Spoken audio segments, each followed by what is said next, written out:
हाँ जी, hello everyone and welcome to crack GKSSB. आज है हमारा types of virus and antivirus का पार्ट 2। पार्ट 1 में आपको ऑलरेडी पता होगा कि हमने virus types of malware virus के टाइप्स बिल्कुल कोर टॉपिक्स को टारगेट किया था और एडवांस टॉपिक्स भी उसमें हमने कवर किए थे। ठीक है, आज हमारा पार्ट 2 जिसमें हम एंटीवायरस कवर करेंगे। और इसमें एक इम्पॉर्टेंट चीज़ और है कि एंटीवायरस की टेक्निक्स भी इसमें हमें करनी पड़ेंगी, क्योंकि जिस हिसाब से आपको पता है कि कंप्यूटर का लेवल जेकेएसएसबी काफ़ी ज़्यादा इन्हेंस करके पूछ रहा है। ठीक है, तो चीज़ों को अब थोड़ा सा अपग्रेड करने का टाइम आ गया है, तो उसी हिसाब से हम पढ़ेंगे आज। और सेशन पे जाने से पहले यार आपको पता ही होगा, ठीक है, एग्ज़ाम कैलेंडर आ चुका है लेकिन उसमें FEE का आपका एग्ज़ाम मेंशन नहीं है। ठीक है, तो मोस्ट प्रोबेबली आपका ये एग्ज़ाम मुझे लगता है कि सितंबर अक्टूबर में ही मान के चलो कि हो। ठीक है, जब एक और नया एग्ज़ाम कैलेंडर आएगा उसमें आपको FEE देखने को मिलेगा, कांस्टेबल का भी। ठीक है, तो बात करें टेस्ट सीरीज़ में कोई बदलाव नहीं होगा। जैसे मैंने आपको ऑलरेडी प्रॉमिस किया था, जिन्होंने टेस्ट सीरीज़ में एनरोल किया तो आपको डेली टेस्ट मिलते रहेंगे। ठीक है, बस एक संडे को छुट्टी रहेगी, बाकी आपको डेली टेस्ट आपको मिल रहे होंगे और हर सैटरडे आपका फुल मॉक। तो हमें क्या करना है, बिल्कुल डेडिकेशन से अपनी तैयारी करनी है, एक दिन भी अपना वेस्ट नहीं करना है। ठीक है, तो तुम्हारे लिए एक सबक होना चाहिए जिन्होंने अपनी तैयारी रोक दी थी और जिन्हें लगता था कि यार अब मेरे पास टाइम कम है और मेरी तैयारी भी उतनी अच्छे से नहीं है। देख लो, तुम्हारे पास अभी काफ़ी टाइम है, तो तुम अब बेसिक से चीज़ें पढ़ सकते हो, कोई दिक्कत की बात नहीं है। ठीक है, तो कोई भी डाउट आता है किसी को भी तो आप मेरे को इस नंबर पे व्हाट्सएप कर सकते हो, 6005281970। अगर आपको FEE की टेस्ट सीरीज़ में एनरोल करना है तब भी आप इस नंबर पे व्हाट्सएप कर सकते हो। तो एग्ज़ाम आपका 1 साल बाद हो, 2 साल बाद हो या 3 साल बाद हो, ठीक है, होगा तो सितंबर अक्टूबर में ही। तो जब तक आपका एग्ज़ाम नहीं हो जाता, मैंने आपको बोला है कि आपके डेली टेस्ट होंगे और डेडिकेशन से तैयारी करेंगे, बिना किसी नखरे के। ठीक है, और इसी हिसाब से ही आपका एग्ज़ाम क्लियर होगा। जो डेडिकेशन से करेगा, जो मेहनत दिखाएगा रियल में, ठीक है, जो पुश करेगा अपने आप को, वो एग्ज़ाम निकालेगा। ठीक है, फालतू के ड्रामे करने से एग्ज़ाम नहीं क्रैक होंगे, मैं आपको पहले ही बता देता हूँ। ठीक है, तो अब चलते हैं फिर टॉपिक पे। हेडिंग डाल लेना आप सब। टाइप्स ऑफ, सबसे पहले हम टाइप्स ऑफ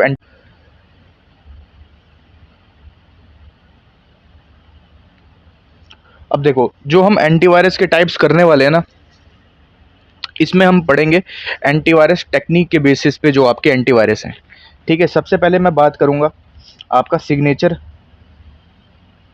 मैचिंग। जो एंटीवायरस सिग्नेचर मैचिंग जो है आपका टेक्निक इस्तेमाल करते हैं, सिग्नेचर मैचिंग। ठीक है, सिग्नेचर मैचिंग। अब इसमें क्या होता है, अब मैं ना आपको ये जो टेक्निक है एंटीवायरस की, इसको एक सिंपल तरीके से समझाता हूँ। ठीक है, आपको पुलिस स्टेशन के बारे में पता ही होगा। पुलिस स्टेशन में क्या होता है, जो भी खतरनाक क्रिमिनल्स होते हैं उनका क्या होता है, पुलिस स्टेशन के पास अच्छा रिकॉर्ड होता है। ठीक है, अच्छा क्या होता है, रिकॉर्ड होता है, ताकि अगर वो इन फ्यूचर फिर पुलिस के पकड़ में आए तो पुलिस के पास ऑलरेडी उसका रिकॉर्ड हो कि ये इस चार्ज में अंदर गया था। ठीक है, वैसे ही ये जो टेक्निक होती है सिग्नेचर मैचिंग, इसमें जो आपका एंटीवायरस होता है ना, इसमें जो आपका एंटीवायरस होता है, इसके पास वायरस का क्या होता है, रिकॉर्ड रहता है। वायरस का एक स्पेशल कोड रहता है। जैसे ही वायरस एंटर करता है, एंटीवायरस एक्टिवेट हो जाता है कि नहीं यार, ये जो एंटीवायरस आया ना, इसका मेरे पास कोड है, मुझे पता है कि ये क्या चीज़ है, ये आपका वायरस है। ठीक है, क्यों? क्योंकि एंटीवायरस के पास ऑलरेडी उसका क्या होगा, उसका रिकॉर्ड होगा। ठीक है, उसका क्या होगा, अगर मैं एंटीवायरस की ही नॉलेज में, एंटीवायरस की ही लैंग्वेज में आपको बात बताऊं, तो बेसिकली उसके पास क्या होगा, हैश होगा। क्या होगा, हैश। ठीक है, हैश का क्या मतलब हुआ, रिकॉर्ड होगा, जिसे हम फिंगरप्रिंट भी कह सकते हैं। ठीक है, तो पहले से ही एंटीवायरस का क्या होगा, एंटीवायरस के पास क्या होगा, इस वायरस का क्या होगा, रिकॉर्ड होगा, जिसे हम हैश कहेंगे या फिंगरप्रिंट कहेंगे। ठीक है, तो होता क्या है ना, जब भी कोई कंपनी, जैसे सपोज करो एक ए एंटीवायरस बना रही है और उसे पता है वायरस के बारे में, ABCD 4 वायरस हैं। ठीक है, कंपनी ने क्या बनाना है, ए एंटीवायरस बनाना है और कंपनी को क्या है, 4 वायरस के बारे में पता है। तो ये क्या करेगी, इन चारों का रिकॉर्ड अपने पास रखेगी, ताकि जब भी ये चारों कंप्यूटर में एंटर करने की कोशिश करें, इस एंटीवायरस को तुरंत पता चल जाए और ये क्या कर दे, इन्हें एलिमिनेट कर दे। ठीक है, तो इनके पास क्या, इस एंटीवायरस के पास इसका क्या होगा, इनका क्या होगा, हैश होगा। क्या होगा, हैश। ठीक है, हैश होगा। तो इस टेक्निक में मैंने आपको क्या बताया कि जो आपका एंटीवायरस होगा वो आइडेंटिफाई करेगा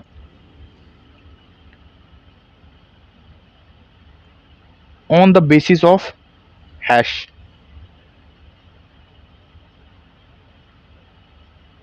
ठीक है, और हैश क्या होगा, आपका यूनिक रिकॉर्ड होगा, या आप आइडेंटिफल सिग्नेचर भी उसे कह सकते हो। ठीक है, अब बात कर लेते हैं कि कौन कौन से जो एंटीवायरस होते हैं वो आपका ये टेक्निक इस्तेमाल करते हैं। पहली जो हमने टाइप पढ़ी वो किस बेसिस पे पढ़ी, सिग्नेचर मेकिंग टेक्निक पे। जो जो एंटीवायरस सिग्नेचर मेकिंग टेक्निक का इस्तेमाल करते हैं, तो अब एग्जाम्पल भी तो करेंगे ना। एग्जाम्पल क्या आ जाएंगे इसके अंदर, आपका नॉर्टन आ जाएगा। ठीक है, नॉर्टन। ठीक है, मैकैफे,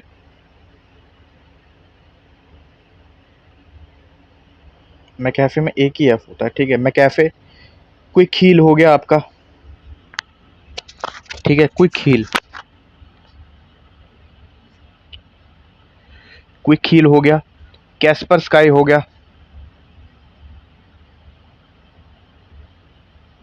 कैस्पर स्काई हो गया। अवास्ट हो गया,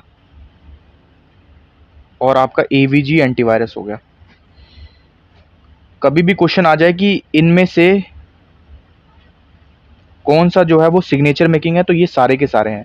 एक आपको कुछ अलग सा दे देगा, तो आपको ये याद रखना है जो सिग्नेचर मेकिंग मैचिंग जो है वो टेक्निक का इस्तेमाल करते हैं, सिग्नेचर मैचिंग। ठीक है,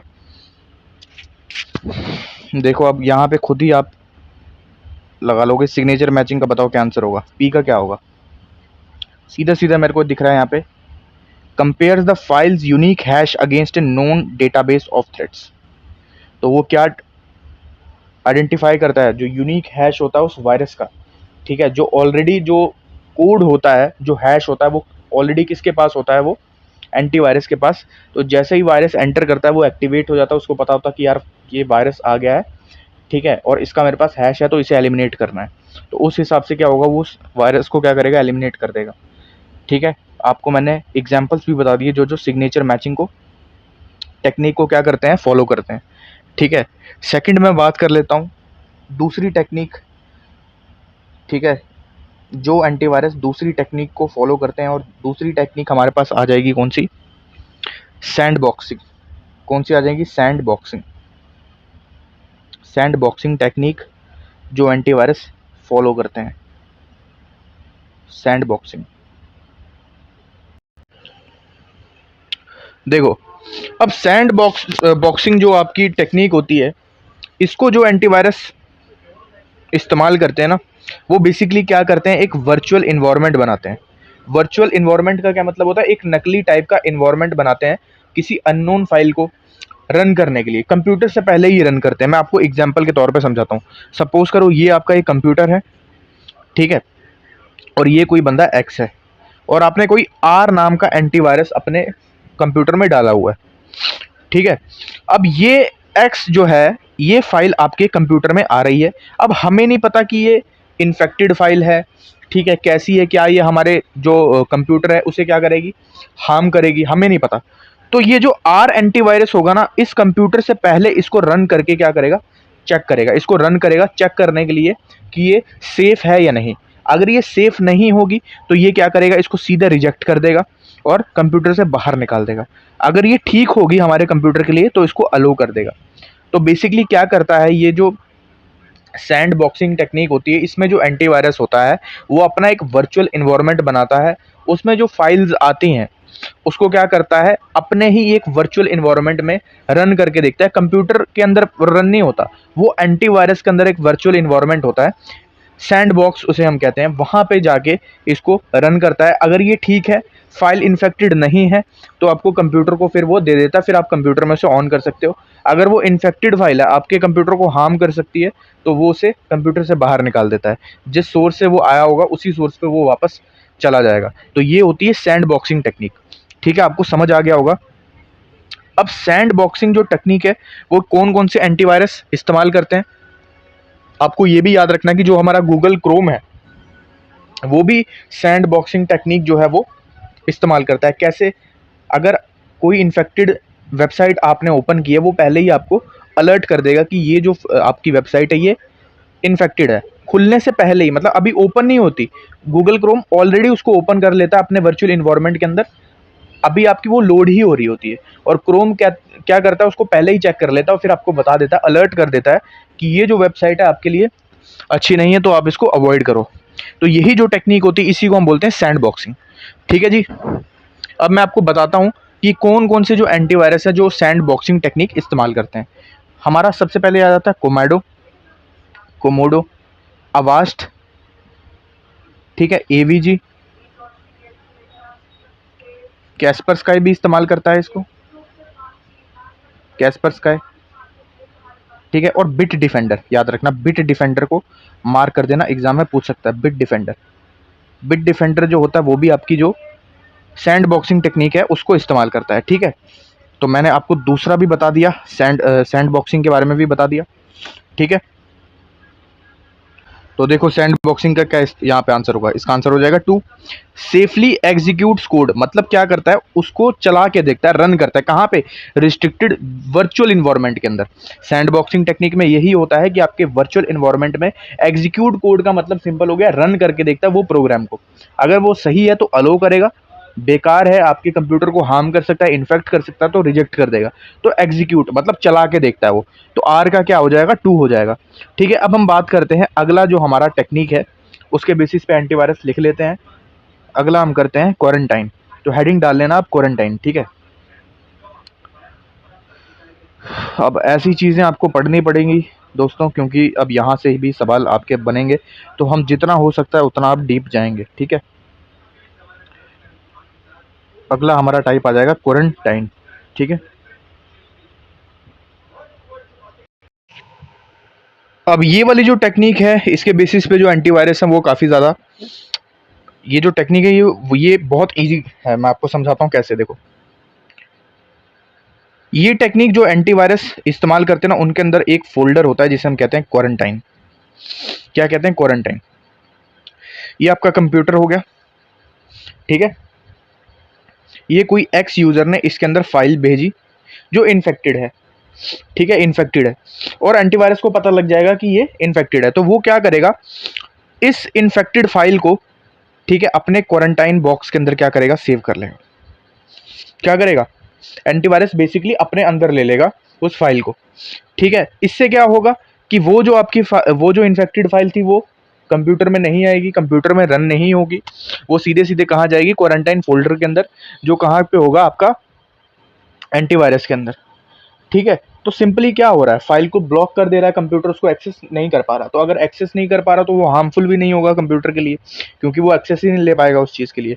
ठीक है, तो इसी टेक्निक को हम बोलते हैं क्वारंटाइन। ठीक है, जैसे ही वायरस एंटर करता है, एंटीवायरस क्या करता है, उसको डिटेक्ट करता है और क्वारंटाइन फोल्डर में क्या करता है, मूव कर देता है, फिर वो जो फाइल होती है वो आपके कंप्यूटर के लिए ब्लॉक हो जाती है। ठीक है, तो ये चीज़ आपको पता होनी चाहिए। अब लिखेंगे कौन कौन से जो वायरस है, एंटीवायरस सॉरी, इस्तेमाल करते हैं क्वारंटाइन टेक्निक को। सबसे पहले आपको पता होना चाहिए अवीरा, ठीक है, कोई खील भी करता है, ठीक है, अवास्ट भी करता है। तो एक एंटीवायरस बहुत सारी टेक्निक्स इस्तेमाल कर सकते हैं, जैसे आपने अवास्ट अभी सैंड बॉक्सिंग में भी देखा था, तो एक एंटीवायरस मल्टीपल जो आपकी टेक्निक्स है उसका इस्तेमाल करता है। ठीक है, अवीरा हो गया, एवीजी, ठीक है, ESET नॉड। तो ये कुछ एंटीवायरस हैं जो किस टेक्निक का इस्तेमाल करते हैं, क्वारंटाइन टेक्निक का। ठीक है, अब हम बात कर लेते हैं हमारी हेरिस्टिक्स की, हेरिस्टिक्स टेक्निक की। पहले क्वारंटाइन का आंसर ही दे दो, सीधे सीधे यहाँ पे लिखा हुआ आइसोलेट। आइसोलेट का क्या मतलब होगा, छुपा देगा उसको, ठीक है, कैद कर लेगा। आइसोलेट इन्फेक्टेड और highly suspicious file to prevent spreading, और कहाँ पे, क्वारंटाइन फोल्डर जो एंटीवायरस के अंदर होता है। तो एस का क्या हो जाएगा, 1। ठीक है, अब हम बात कर लेते हैं हेरिस्टिक्स की।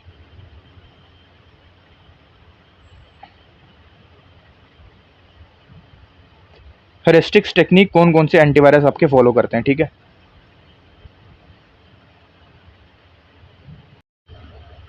अब ये थोड़ा सा कॉम्प्लिकेटेड होगा, इसको ध्यान से समझोगे ना तो समझ आ जाएगा। देखो हेरिस्टिक्स में क्या होता है, इसको समझने से पहले आपको पता होना चाहिए कि वायरस का सिग्नेचर क्या होता है। सिग्नेचर जैसे इंसानों का फिंगरप्रिंट होती है ना, वैसे ही वायरस का क्या होता है, सिग्नेचर, उसका कोड, ठीक है। देखो अब जो बाकी टेक्निक्स थी उसमें जो टेक्निक हम देख रहे थे उसमें सिग्नेचर चेक किया जा रहा था कि यार ये फाइल सस्पिशियस तो नहीं है, ठीक है। जैसे ही वो एंटर कर रही थी वैसे ही एंटीवायरस को पता लग जा रहा था। लेकिन इसमें क्या होगा ना, हेरिस्टिक्स में क्या होगा, सपोज करो कि ये आपका कंप्यूटर है, ठीक है, ये आपका कंप्यूटर है, इसके अंदर बहुत सारी फाइल्स पड़ी हुई हैं, बहुत सारी फाइल्स पड़ी है और एंटीवायरस भी है। एंटीवायरस भी आपने लगाया हुआ है बढ़िया क्वालिटी का, मान लो कि अवास्ट का आपने एंटीवायरस इसमें फिट किया हुआ। अब इसमें बहुत सारी फाइल्स पड़ी हुई हैं आपके पास, बहुत सारी फाइल्स हैं। देखो अब हेरिस्टिक्स टेक्निक में वो वायरस का सिग्नेचर नहीं देखेगा, सिग्नेचर या नाम नहीं देखेगा, सिंपल सी बात है। ये क्या करेगा, ये फाइल का बिहेवियर चेक करेगा। क्या चेक करेगा, बिहेवियर चेक करेगा। बिहेवियर इन द सेंस क्या मतलब, अगर कोई फाइल अपनी मल्टीपल कॉपीज बना रही है, एक फाइल थी वो अचानक से 3-4 हो गई, ठीक है, अचानक से 3-4 हो गई, और वो क्या कर रही है, बाकी फाइल्स को क्या कर रही है, डिलीट कर रही है। जैसे ये एक फाइल थी, उसने ABCD फाइल को क्या कर दिया, डिलीट कर दिया, ठीक है, ये भी सस्पिशियस मूवमेंट है। वो क्या कर रहा है कि आपका जो आप कंप्यूटर को चला रहे हो, ठीक है, आप उसमें तरह तरह की एक्टिविटीज़ कर रहे हो, वो फाइल क्या कर रही है, चुपके से क्या कर रही है, उस चीज़ को रिकॉर्ड कर रही है, तो ये भी सस्पिशियस एक्टिविटी में आ जाएगा। तो फिर ये जो हेरिस्टिक्स टेक्निक में फिर क्या होगा ना, कि जो आपका एंटीवायरस होगा वो इस पर्टिकुलर इस फाइल को जो ये चीज़ें कर रही होगी उसको क्या मान लेगा, आपका वायरस मान लेगा। तो सिंपली क्या होता है हेरिस्टिक्स में, अगर कोई भी फाइल आपके कंप्यूटर के अंदर सडनली क्या करती है, अपनी मल्टीपल कॉपीज बनाती है, ठीक है, किसी फाइल को रिस्ट्रिक्ट कर रही है, किसी फाइल को डिलीट कर रही है, आपकी जो कंप्यूटर एक्टिविटी है उसको रिकॉर्ड कर रही है, तो ये सब चीज़ें सस्पिशियस कैटेगरी में आती हैं, ठीक है। तो इन चक्करों की वजह से जो आपका एंटीवायरस होगा वो पर्टिकुलरली उस फाइल को क्या करेगा, वायरस मान लेगा, ठीक है। तो इस टेक्निक को हम बोलते हैं हेरिस्टिक्स, ठीक है, हेरिस्टिक्स टेक्निक इसको हम बोलते हैं, ठीक है।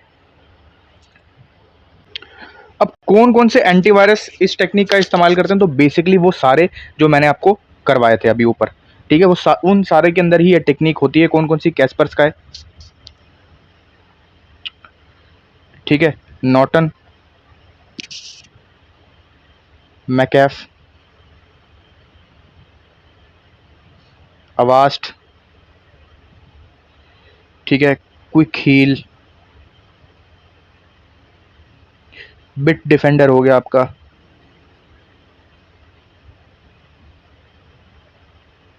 ठीक है। अब यहाँ पे लगा भी दो आंसर, फिर क्यू का 3 हो जाएगा।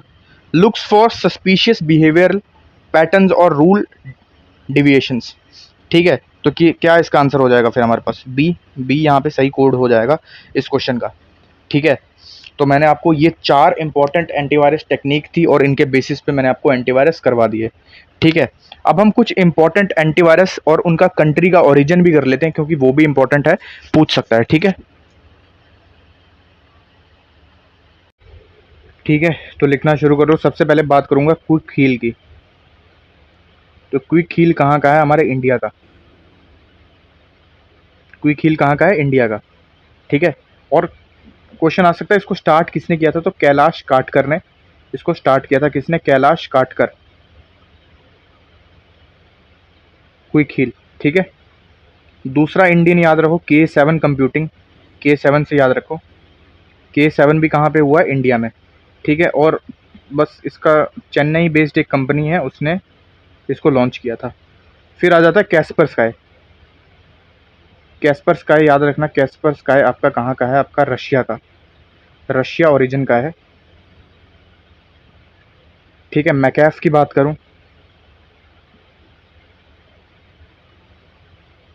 ये यूएस का है, ठीक है। नॉर्टन, नॉर्टन भी आपका कहाँ का है? यूएस का। बिट डिफेंडर कहाँ का है? बिट डिफेंडर आपका है रोमेनिया का। कहाँ का? रोमेनिया का, ठीक है। अवास्ट, अवास्ट आपके चेक रिपब्लिक का, चेक रिपब्लिक। ये पूरा लिख लेना यहाँ पे, ठीक है। अब यहाँ पे करवा देता हूँ। एवीजी, एवीजी का भी याद रख लेना, एवीजी भी आपका चेक रिपब्लिक का है, ठीक है। पांडा, पांडा सिक्योरिटी आपने सुना होगा नाम, ये है आपका स्पेन का, ठीक है। और एक आता है एफ सिक्योर, ये है आपका फिनलैंड का, फिनलैंड, ठीक है। अवास्ट का याद रखना, चेक रिपब्लिक का। तो ये इंपॉर्टेंट एंटीवायरस और उनके ओरिजिन का मैंने आपको बता दिया, ठीक है। अब ये रहा आपके सामने ये क्वेश्चन, इसका आंसर दे दो। सबसे पहले पी का क्विक हील मैंने आपको बताया था, कहाँ पे आ जाएगा? क्विक हील हमारा आ गया इंडिया, ठीक है। बिट डिफेंडर बताओ कहाँ पे आ जाएगा? बिट डिफेंडर, बिट डिफेंडर आ जाएगा हमारे रोमेनिया, ठीक है। आर का 1 हो गया। ई सेट, ई सेट स्लोवाकिया, अगर नहीं लिखा है तो लिख लेना, ई सेट आपका स्लोवाकिया का आ जाएगा। और एफ सिक्योर आ जाएगा आपके फिनलैंड का, ठीक है। तो ये हो गई करेक्ट मैचिंग, ये कर लेना, ठीक है। ठीक है जी। और ये क्वेश्चन मेरे का लाना है क्योंकि यार ये क्वेश्चन ना सीजीएल मेंस में पूछा हुआ था, ठीक है। Panda Security was one of the pioneers in introducing which specific type of antivirus technology. तो ये जो पांडा सिक्योरिटी है, इसने इंट्रोड्यूस किया था क्लाउड बेस्ड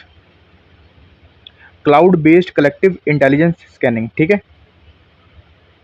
अब देखो cloud based collective intelligence scanning क्या होती है। देखो जो ये एंटीवायरस होता है ना, कोई भी एंटीवायरस हो, जब वो कोई वायरस एंटर करता है, बहुत सारा वायरस आपके कंप्यूटर में आता है, तो एंटीवायरस क्या करता है ना, उसकी लिस्ट बनाता है और उसको अपने अंदर क्या करता है, स्टोर करता है। और ये जो स्टोर करता है ना, इसमें आपकी कहाँ, किसकी मेमोरी जाती है? आपकी पीसी की मेमोरी जाती है। तो पांडा ने क्या किया? पांडा ने कहा कि हम क्लाउड स्टोरेज का इस्तेमाल करेंगे। क्लाउड स्टोरेज होता है आपकी जो फाइल्स होती है वो इंटरनेट पे स्टोर होती है, जैसे आपका गूगल ड्राइव हो गया। तो गूगल ड्राइव में अगर आप यूज़ करते हो तो बहुत सारे वो टीबी की भी आती है, जीबी की भी आती है, ठीक है। तो उसमें अगर आप कुछ फाइल सेव करते हो तो वो आपके फ़ोन मेमोरी में सेव नहीं होती, वो इंटरनेट पे आपकी सेव हो जाएगी, ठीक है। जैसे आप जीमेल इस्तेमाल करते हो, अगर आपने ऐप इस्तेमाल किया गूगल फ़ोटोज़, ठीक है, गूगल फ़ोटोज़ अगर आपने इस्तेमाल किया है तो उसमें आता है ना बैकअप का ऑप्शन। तो अब वो बैकअप होता है ना, वो आपके गूगल ड्राइव में जाके स्टोर होता है, ना कि आपके फ़ोन में, ठीक है। ये बात याद रखना। तो इसी बैकअप को हम क्या बोलते हैं, जहाँ पे वो चीज़ें स्टोर होती हैं उसको हम बोलते हैं क्लाउड कंप्यूटिंग, ठीक है। तो जो भी वायरस की लिस्ट वगैरह होगी, जो वायरस की इंफॉर्मेशन होगी, उसमें आपका जो एंटीवायरस क्या करेगा, उसको क्लाउड स्टोरेज में सेव करेगा, ना कि आपका जो पीसी का स्टोरेज होगा। तो ये जो लॉन्च किया था सबसे पहले, ये वाला जो टेक्नोलॉजी है वो किसने किया था? आपकी पांडा सिक्योरिटी ने, ठीक है। और पांडा सिक्योरिटी कहाँ का है? तो स्पेन का है, ये भी आपको याद रखना है, स्पेन का, ठीक है। ये चीज़ मैंने आपको बता दी। तो दोस्तों अब हमारा आखिरी टॉपिक जो है रहने वाला साइबर अटैक्स। तो हेडिंग डाल लेना, cyber attacks, fishing, farming, wishing, smishing, सब कुछ हम इसमें करने वाले हैं। और एक दो और टॉपिक बचा, वो भी कर लेते हैं, ठीक है। तो हेडिंग डाल लेना साइबर अटैक।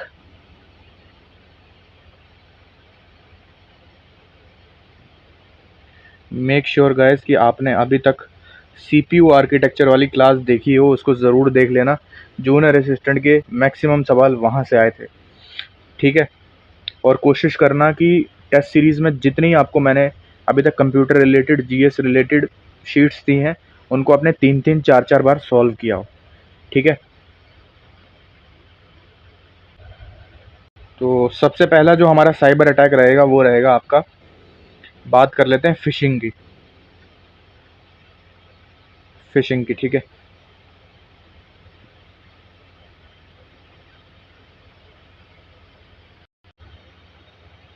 अब इसको एक रियल लाइफ एग्जांपल से समझते हैं। कभी ना कभी आपको मेल आया होगा या मैसेज आया होगा कि आपकी 25 लाख की लॉटरी लगी है, इस लिंक पे क्लिक करो, इतना पैसा मिलेगा। ये जो अटैक्स होते हैं ना, ये जो मेल्स हमें आते हैं, ठीक है, इसी को हम क्या बोलते हैं? फिशिंग बोलते हैं। ठीक है, ये जो टर्म आपकी निकली है ना फिशिंग, ये निकली है बेसिकली फिशिंग से। तो फिशिंग में क्या होता है? मछली को पकड़ने के लिए उसको क्या करते हैं, एक पकड़ने के लिए कांटे में कुछ चारा लगाते हैं, ठीक है, जिससे लालच देके उसे अपने पास खींचा जाए, और फिर क्या करते हैं? उसे पकड़ के खा लेते हैं। ठीक है, सेम फिशिंग में क्या होता है? जो अटैकर होता है वो हमें लालच देता है कि आपकी इतनी करोड़ की लॉटरी लगी है, आपको इतने पैसे लेंगे, और कुछ बेवकूफ़ लोग क्या करते हैं? उसको क्लिक कर देते हैं, ठीक है, जिन्हें नहीं पता होता। तो पूरा उनका साइबर फ्रॉड उनके साथ हो जाता है, उनके सारे पैसे कट हो जाते हैं अकाउंट से।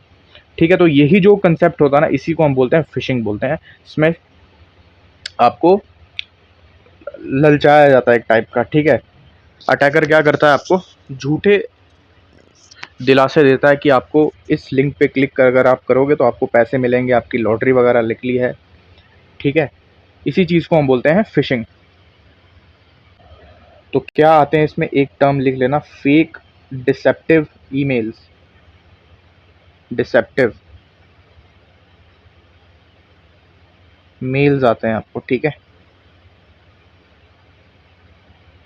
और इसके पूरे डिजिटल नोट्स आपको मिल जाएंगे। अगर आपको नोट्स बनाने में दिक्कत आ रही है तो पूरे डिटेल्ड मैनर में आपको नोट्स मिल जाएंगे, उसमें इससे भी ज़्यादा चीज़ें लिखी होंगी। ठीक है, दूसरा, पहला फिशिंग हो गया। दूसरे की बात कर लेते हैं, विशिंग की। विशिंग की देखो, विशिंग, अब विशिंग किससे बना है? तो वॉइस प्लस फिशिंग। अब कुछ समझदार लोग समझ गए होंगे कि मैं क्या कहना चाह रहा हूँ। एक सेकेंड, वॉइस प्लस फिशिंग। अब इसमें क्या हुआ? जब आपको ईमेल्स नहीं आते, आपको सीधे फ़ोन करके ही बंदा बोलता है कि सर आपकी इतनी लॉटरी लगी है, आप ऐसा ऐसा करो, आप अपना आधार की फ़ोटो भेजो, बैंक अकाउंट नंबर भेजो, सीधे वॉइस कॉल आपको करता है। ठीक है, तो ये जो चीज़ होती है इसको हम बोलते हैं विशिंग बोलते हैं। क्या होता है? ठीक है, तो वॉइस कॉल्स आते हैं, वॉइस कॉल करके अगर कोई फिशिंग करे तो उसी चीज़ को हम क्या बोलते हैं? विशिंग बोलते हैं। ठीक है, क्या बोलते हैं? विशिंग। तीसरा हमारे पास जो साइबर अटैक हो जाता है वो हो जाता है स्मिशिंग। बहुत सिंपल है यार।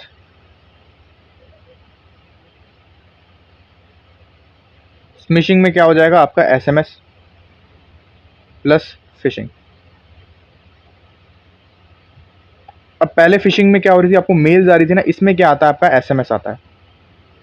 ठीक है, जैसे आपको एग्जाम्पल, एक एसएमएस आ गया कि आपका इतना इलेक्ट्रिसिटी बिल आ गया है। ठीक है, आपकी बिजली कट हो जाएगी अगर आप बिल नहीं पे करोगे, तो आप उस लिंक पे क्लिक करते हो और आपके सारे पैसे कट हो जाते हैं। तो क्या आता है इसमें? एसएमएस टेक्स्ट के ज़रिए आपके साथ साइबर फ्रॉड होता है। ठीक है, ये आ जाता है हमारा स्मिशिंग में। ठीक है, चौथा है हमारे पास फार्मिंग।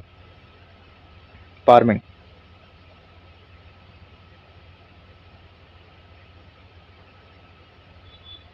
ठीक है।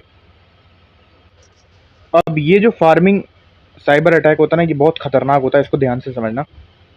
सपोज करो कि मेरे को अपना बैंक अकाउंट चेक करना है, मैंने टाइप किया sbi.com। अब जो हैकर होगा ना, वो क्या करेगा? इसका डीएनएस चेंज कर देगा, हैक कर देगा, उसको मैनिपुलेट कर देगा। तो जो ओरिजिनल पे मेरे को जाना था, ओरिजिनल की जगह मैं हैकर की वेबसाइट पे चले जाता हूँ। हैकर की वेबसाइट पे चले जाता हूँ और वहाँ पे अपना यूज़र नेम पासवर्ड डालता हूँ और गेम हो जाती है, पूरे पैसे कट हो जाते हैं। तो ये जो आपका साइबर अटैक होता है इसको हम बोलते हैं फार्मिंग। जब हैकर क्या करता है, जो वेबसाइट होती है उसको जो डीएनएस होता है उसको क्या कर लेता है, डोमेन नेम सिस्टम जो है उसे हैक कर लेता है, मैनिपुलेट कर लेता है, और उसकी वजह से क्या होता है, फेक वेबसाइट ओपन हो जाती है जो खुद उस अगर मैं बात करूँ उस अटैकर ने क्रिएट की होती है। तो उसमें हम अपना लॉगिन डिटेल्स वगैरह एंटर करते हैं, जिससे हमारा जो हैकर होता है वो क्या कर लेता है, डेटा हमारा सारा स्टील कर लेता है। तो यही जो साइबर अटैक होता है इसी को हम बोलते हैं फार्मिंग। एक और एग्जांपल से समझना, आपको कभी कभी एक लिंक भी आती होगी कि इस फ्लिपकार्ट की लिंक होती है, उस पर लिखा होता है कि आईफोन आपका 1 रुपये में मिल रहा है। ठीक है, आपने बहुत बार ऐसा नोटिस किया होगा। तो जब हम उस लिंक पे क्लिक करते हैं तो हमको फ्लिपकार्ट बहुत ऐसा लगता है कि यार बिल्कुल ये तो बिल्कुल ओरिजिनल वेबसाइट है, उस हिसाब से उसने क्रिएट की होती है। तो जब भी हम वहाँ पे पेमेंट करते हैं, ₹1 पेमेंट की, पूरे के पूरे जितने भी बैंक में पैसे होते हैं सब कट हो जाते हैं। ठीक है, यही जो साइबर अटैक होता है इसको हम बोलते हैं फार्मिंग बोलते हैं। अब क्वेश्चन आ गया, क्वेश्चन का आंसर दे दो, क्या आंसर हो जाएगा इसका। ठीक है,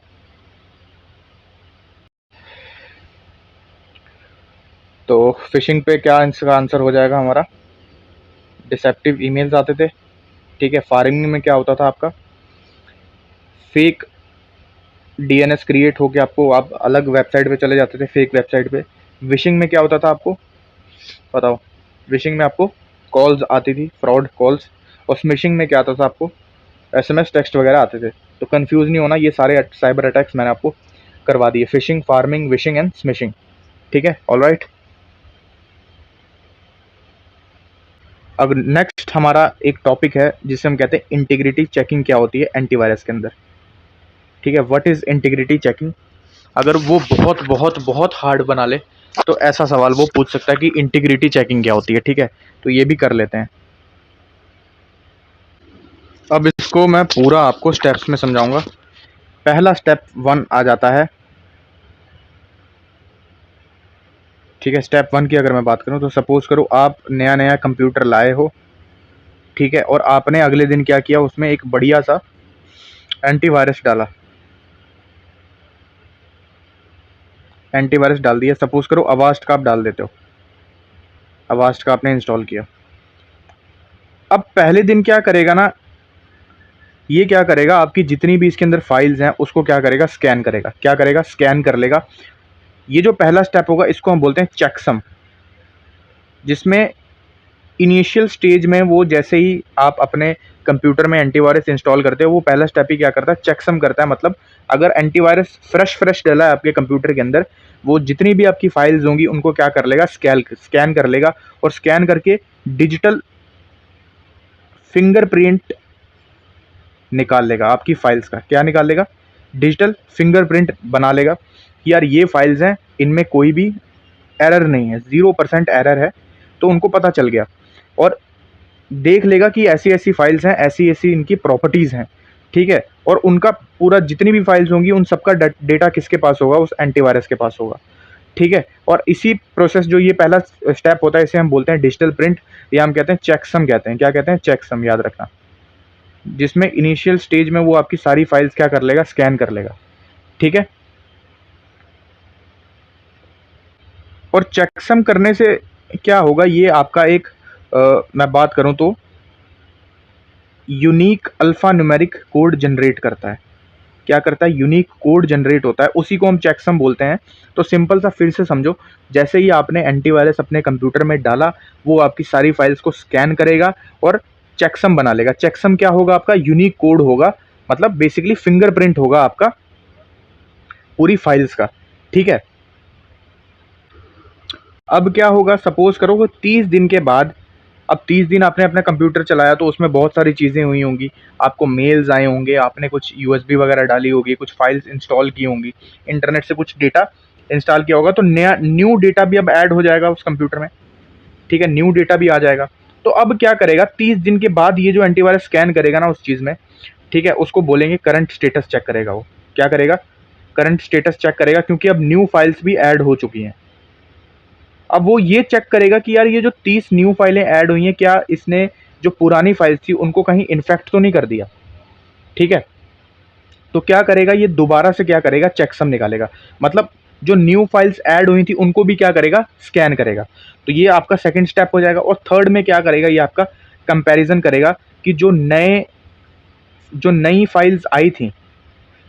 थर्ड स्टेप में क्या करेगा, कंपैरिजन करेगा। कंपैरिजन का क्या मतलब हो गया, जो नई फाइल्स आई थी आपके कंप्यूटर के अंदर, क्या उन्होंने कुछ मॉडिफिकेशन तो नहीं की, क्या वो इन्फेक्टेड तो नहीं है, उन्होंने बाकी फाइल्स को क्या किया, इन्फेक्ट तो नहीं किया। तो वो ये सब चीज़ें चेक करेगा। तो जो थर्ड स्टेप होता है वो होता है कंपैरिजन का। पहला क्या होता है, मैंने आपको बताया था, पहले वो क्या करेगा, आपका चेकसम बनाएगा। मतलब जो पुरानी फाइल्स थी, जैसे ही आपने एंटीवायरस लगाया तो वो क्या करेगा, एट प्रेजेंट उस कंप्यूटर में जितनी भी फाइल्स होंगी सबको स्कैन कर लेगा।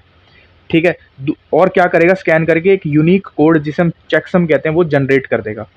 ठीक है, सेकंड स्टेप में क्या करेगा, वो करंट स्टेटस चेक करेगा। करंट स्टेटस का क्या मतलब हो गया, कुछ दिनों के बाद कुछ नई फाइल्स भी ऐड ऑन होंगी, ठीक है, और ये चेक करेगा कि क्या उन्होंने इन्फेक्ट तो नहीं किया, ठीक है, कुछ चीज़ें ऑल्टर तो नहीं की, कुछ पहले की जो फाइल्स हैं उन्हें डिलीट तो नहीं कर दिया। और थर्ड में वो ओवरऑल कंपैरिजन दिखाएगा कि कौन सी फाइल इन्फेक्टेड थी, किसने कितने को मतलब इन्फेक्ट किया, और फिर उस हिसाब से वो उसको क्या कर देगा, एलिमिनेट कर देगा, ठीक है।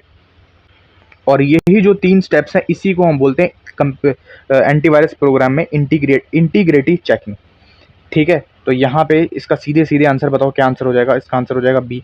To compare current file checksum against a record baseline to detect unauthorised changes, क्या चेंजेस हुए कि नहीं। पहले वो सीधे सीधे क्या करता है, डिजिटल आपका चेकसम करता है, डिजिटल चेकसम करता है, जिसमें आपकी पुरानी फाइल्स को वो स्कैन कर लेगा और उसका रिकॉर्ड बना लेगा, ठीक है। फिर सेकंड स्टेप में क्या करेगा, कुछ नई फाइल्स ऐड ऑन हुई होंगी उनको भी चेक करेगा, और थर्ड में कंपैरिजन निकालेगा कि कुछ फाइल इन्फेक्ट हुई हैं कि नहीं, नई फाइल्स आने की वजह से कुछ चीज़ें इन्फेक्ट हुई हैं या नहीं। इसी चीज़ को हम बोलते हैं इंटीग्रिटी चेकिंग एंटीवायरस प्रोग्राम में, ठीक है। तो B is the right answer, इसका बी जो है वो सही आंसर हो जाएगा, ठीक है। अब आज के टॉपिक का हमारा लास्ट जो एक इम्पॉर्टेंट कंसेप्ट है वो है ड्राइव बाय डाउनलोड्स। अब ये देखो, ये कौन सी टेक्निक होती है जिससे आपका कंप्यूटर हैक हो जाता है और वायरस एंटर कर जाता है। देखो नॉर्मल क्या होता है, अगर आपको सपोज करो, मैं एग्जांपल के तौर पे आपको समझाऊं अगर, ठीक है, एक एग्जांपल के तौर पे मैं आपको समझाऊं, तो नॉर्मली क्या होता है कि अगर आपको कोई मूवी या सॉन्ग क्या करना होता है, डाउनलोड करता है, तो आप किसी वेबसाइट पे जाते हो और उस सॉन्ग पे क्लिक करते हो, फिर डाउनलोड का बटन आता है, आप इस बटन को डाउनलोड करते हो ना, फिर आपके पास ऑप्शन आता है कि यस, फिर वो चीज़ जो फाइल होती है वो आपके फ़ोन में डाउनलोड हो जाती है। लेकिन ड्राइव बाय डाउनलोड्स में पता क्या होता है कि सपोज करो कि आप रैंडमली किसी अननोन वेबसाइट पे क्या करते हो, विजिट करते हो, रैंडमली किसी अननोन टाइप पे विजिट करते हो। अब आप विजिट ही कर रहे हो, आपने किसी चीज़ पे क्लिक ही नहीं किया, जैसे आपने इस यहाँ पे गाना डाउनलोड करने के लिए क्लिक किया होगा, लेकिन इस वेबसाइट पे आप जस्ट ऐसे नॉर्मली स्क्रॉल कर रहे हो, देख रहे हो कि ये फलाना फलाना चीज़ें हैं।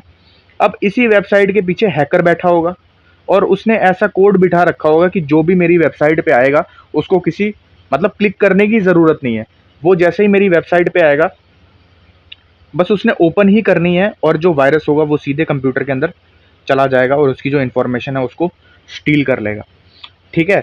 तो यहाँ पे आपने एक चीज़ नोटिस की होगी कि जो नॉर्मल वेबसाइट थी जहाँ से हमने गाना डाउनलोड करना था, वहाँ पे मेरे को क्लिक कर रहा हूँ तब जाके मेरे को परमिशन मिल रही है गाना डाउनलोड करने की। यहाँ पे मैं सिर्फ वेबसाइट को ओपन कर रहा हूँ, और वेबसाइट वो ओपन करके मैंने उस वेबसाइट पे कोई भी चीज़ को क्लिक नहीं किया, और बिना क्लिक के क्या चीज़ हुई कि वायरस मेरे कंप्यूटर के अंदर एंटर कर गया, ठीक है।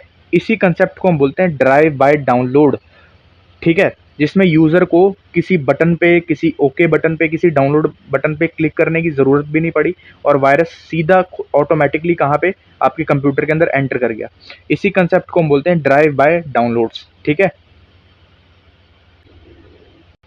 लेकिन आप बोलोगे कि सर इंटरनेट पे तो बिना किसी चीज़ को बटन दबाए मतलब क्लिक किए हम चीज़ को डाउनलोड ही नहीं कर सकते। आप बिल्कुल सही हो, लेकिन यही आपका जो ब्राउज़र होता है ना, उसकी एक कमज़ोरी कब बन जाती है, जब आप उसको अपडेट नहीं करते हो। आप ब्राउज़र को अपडेट नहीं करते हो तो उसके अंदर एक कमी आ जाती है, ठीक है। और एंटीवायरस के वायरस की अगर मैं टर्मिनोलॉजी में बात करूँ तो उसको वल्नरेबिलिटी बोलते हैं, ठीक है। क्या बोलते हैं, वल्नरेबिलिटी, ठीक है। जब आप अपने अब अपने ब्राउज़र को अपडेट नहीं करते हो तो फिर जाके आपको ड्राइव बाय डाउनलोड्स का सामना करना पड़ता है, जिसमें आप कोई भी फर्जी साइट पे जाते हो, आप बस स्क्रॉल ही कर रहे हो, आपको लगता है कि यार मैंने कौन सा इस पे कुछ क्लिक किया जो वायरस मेरे सिस्टम में आ जाएगा। तो ड्राइव बाय डाउनलोड्स का खेल ही ये होता है कि बिना क्लिक किए भी वायरस हैकर जो होता है आपके कंप्यूटर सिस्टम में एंटर करवा देता है, सिर्फ आपको उस वेबसाइट पर विजिट करने की एक देर है, ठीक है। तो देखो पहला स्टेटमेंट यहाँ पे पढ़ो, क्या ये सही हो जाएगा। यहाँ पे लिखा हुआ they require the user to explicitly click a download button. मैंने आपको कहा था कि डाउनलोड बटन पे क्लिक करने की ज़रूरत ही नहीं पड़ती, ठीक है। यहाँ पे लिखा हुआ they occur automatically when a user visits a compromised और मलिशियस वेबसाइट, जो मैंने आपको स्टार्टिंग में बताया, ठीक है। और यहाँ पे लिखा हुआ दे एक्सप्लॉइट वनरेबिलिटीज इन वेब ब्राउजर और इट्स प्लगइन, जो मैंने आपको बताया था कि आप अगर अपना जो वेब ब्राउजर है उसे अपडेट नहीं करोगे तो उसके अंदर कमियां हो जाएंगी, जिसको हम बोलते हैं वनरेबिलिटीज। ठीक है। फिर हैकर को वही चीज़ मिल जाती है और वो वेबसाइट आपके सामने आ जाती है और वो जो वायरस होता है आपके सिस्टम के अंदर एंटर कर जाता है। तो ड्राइव बाय डाउनलोड्स में अब जिसने रट्टा मारा हुआ वो सीधे देखिएगा हाँ भाई डाउनलोड है, तो ये भी बिल्कुल सही हो जाएगा। लेकिन इसमें डाउनलोड बटन दबाने की ज़रूरत नहीं पड़ती, वायरस खुद ब खुद आपके सिस्टम में एंटर कर जाता है। ठीक है। तो दोस्तों ये होता है हमारा पूरा का पूरा topic complete, virus and antivirus और टाइप्स। जिसने पहला सेशन नहीं देखा वो देख लेना, बहुत डिटेल में मैंने सारे मालवेयर आपको करवाए हैं। ठीक है। तो मिलते हैं फिर कंप्यूटर की नेक्स्ट क्लास में। अब आपका FEE का एग्ज़ाम बहुत दूर चला गया, तो अब बहुत डिटेल में सारी चीज़ें हम कवर करने वाले हैं। GS भी कवर करेंगे, इकोनॉमिक्स भी, ठीक है, साइंस भी। साइंस के 4 लेक्चर बचे हैं। जिसने 6 नहीं देखे 6 के 6 देख लेना। बहुत सारे सोर्सेज से वो कंबाइंड करके मैंने आपको पढ़ाया है, NCERT से, अरिहंत से, ठीक है, encyclopedia of general science NCERT का पूरा कंपाइलेशन है वहाँ से चीज़ें, और मोस्ट इम्पॉर्टेंट AI से भी। ठीक है। तो चेकआउट कर लेना। तो मिलते हैं फिर नेक्स्ट सेशन में, तब तक ख्याल रखो।